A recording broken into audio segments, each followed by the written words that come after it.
92,5% warga Indonesia menggunakan gas non-subsidi. Apakah kenaikan gas sudah merata dan bagaimana stok gas? Apakah ada penimbunan gas oleh oknum nakal? Sudah ada rekan kami, Camar Haenda di Rawasari, Cempaka, Jakarta, dan Oki Arisandi di Surabaya, Jawa Timur. Kita ke Camar terlebih dahulu. Selamat siang, Camar. Berapa harga kenaikan gas di sana dan apakah sudah ada keluhan dari pembelinya?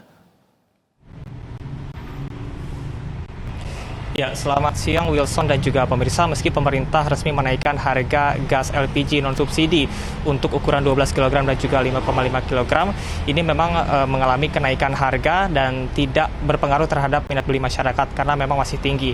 Dan salah satunya adalah di tempat kawasan agen di kawasan Cempaka Putih, Jakarta Pusat. Ini untuk agen ini dapat menjual setidaknya 100 hingga dengan 150 tabung per harinya. Adapun untuk terkait dengan kenaikan harga tersebut, kita akan berbincang langsung dengan Supervisor Agen Gas LPG PT Satria Bakti Pertiwi dengan Pak Indri. Selamat siang, Pak. Selamat siang, Pak. Bisa dijelaskan untuk kenaikan harga ini dari rentang berapa, kemudian pada ukuran apa saja, Pak? Baik. Kenaikannya di 12 kg bright gas dari harga awal 139.000 naik menjadi 163.000. Kenaikannya itu 24.000. Terus dan 5,5 kilo dari harga awal 65.000 sekarang menjadi 63.000. 76.000 naik 11.000. 12 kilo dan 5,5 aja yang naik yang kita jual. Betul. Karena kenaikan harga itu, apakah ada peralihan dari masyarakat ingin menggunakan yang 3 kilo yang subsidi begitu, Mbak? Dan apakah ada penimbunan dari masyarakat, Mbak, yang Mbak rasakan? Untuk yang pada masyarakat yang pada beli, alhamdulillah masih beli 12 kilo. Untuk penimbunan sih kita nggak ada ya, Mas. Apakah terjadi penurunan omset atau bagaimana nih karena adanya kenaikan ini, Mbak? Penurunan omset sih nggak ada. Kita sehari jual bisa 100 sampai 150 tabung keluar per harinya. Baik. Untuk ketersediaan sendiri ini apakah dipasok setiap hari dan apakah akan cukup untuk hingga dengan tahun depan atau bagaimana, Mbak? Oh iya, kita sih setiap hari kita selalu barang masuk 400 tabung ya. Karena kita kan juga jual banyak juga. Alhamdulillah sih sampai stok tahun depan insya Allah masih ada.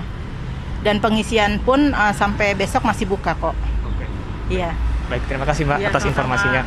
Ya, Wilson dan juga pemirsa, memang kenaikan harga dari gas LPG ini dikarenakan adanya fairness ataupun juga pemerataan harga untuk gas LPG di seluruh Indonesia. Namun tentunya perlu adanya pengkajian ulang dikarenakan banyaknya masyarakat yang mengeluhkan terkait dengan kenaikan harga ini meskipun minat belinya masih tinggi. Dan tidak hanya di wilayah DKI Jakarta, untuk kenaikan harga dari gas LPG juga terjadi di kota Surabaya. Sudah ada rekan Oki Arisandi. Oki, silahkan dengan laporan Anda.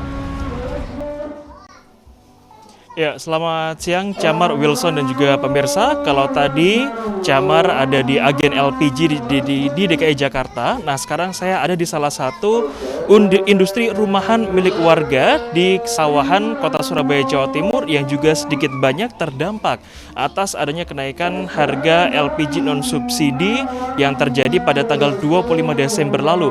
Salah satunya adalah industri, ini dia, pembuatan lontong. Nah, untuk pembuatan lontong sendiri, Wilson dan juga pemirsa, bahwa memang dalam proses pembuatannya membutuhkan gas LPG ataupun gas alam untuk mematangkan beras-beras tersebut untuk menjadi lontong. Dan itu bukan membutuhkan waktu yang sebentar, butuh waktu yang lama sehingga dibutuhkan banyak pula gas-gas LPG yang dibutuhkan.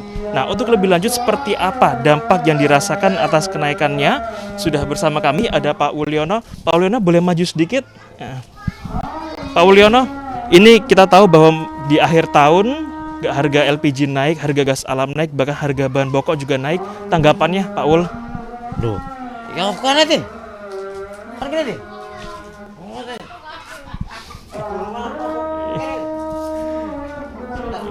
Oke.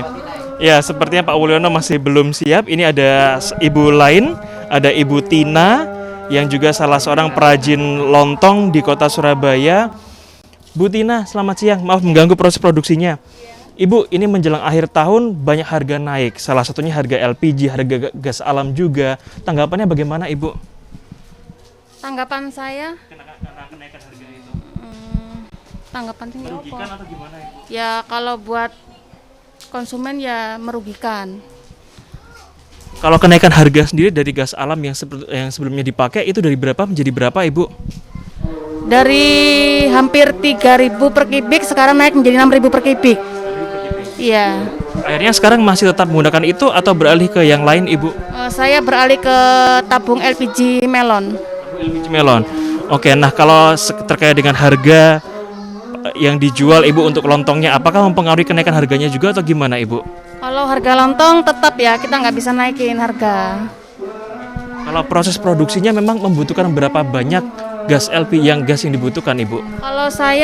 Kalau untuk pemakaian setiap hari 5 sampai 6. 5 sampai 6 tabung.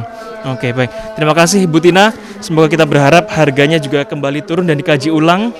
Nah, jadi Wilson dan juga pemirsa bisa dilihat ini begitu banyak lontong-lontong yang diproduksi dan ini merupakan industri rumahan.